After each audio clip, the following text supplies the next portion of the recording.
नमस्कार, देशोन्नती संपादकीयमध्ये मी ऐश्वर्या शिंदे आपलं स्वागत करते।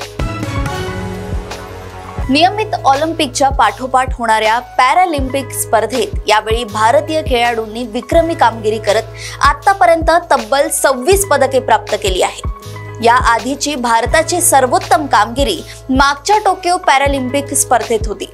त्या स्पर्धेत भारताने 5 सुवर्ण पदकांसह एकूण 19 पदके प्राप्त केली होती। पदकांच्या एकूण संख्येसोबतच सुवर्ण पदकांच्या बाबतीतही भारताने त्यापेक्षा सरस कामगिरी यावेळी केली आहे। या स्पर्धेतील भारतासाठी विक्रमी 6वे सुवर्ण पदक प्रवीण कुमारने पुरुषांच्या उंच उडीत प्राप्त केले।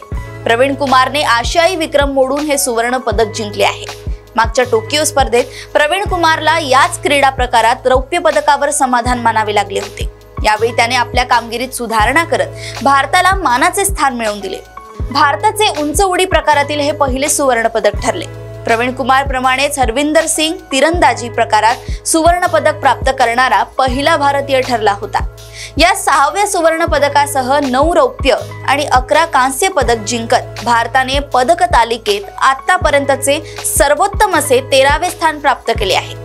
या स्पर्धेत भारतासाठी आतापर्यंत अवनी लेखरा, नितेश कुमार, सुमित अतिल, हरविंदर सिंग, धरमबीर आणि प्रवीण कुमारने सुवर्णमयी कामगिरी केली आहे। नियमित ऑलिम्पिक स्पर्धेत यावेळी भारताला फारशी समाधानकारक कामगिरी करता आली नव्हती। भारताने 6 पदके जिंकली असली तरी त्यात एकाही सुवर्ण पदकाचा समावेश नव्हता।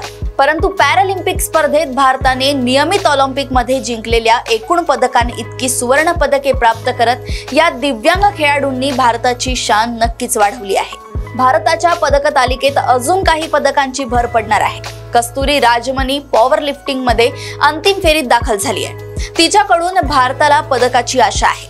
महिलांच्या भालाफेक प्रकारातही भारताला पदकाची आशा आहे।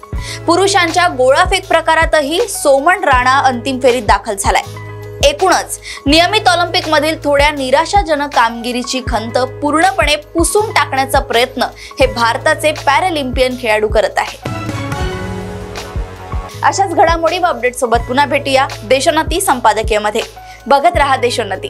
नमस्कार। ठळक घडामोडींसाठी देशोन्नती न्यूज चॅनलला सबस्क्राइब करा आणि बेल आयकॉन प्रेस करा।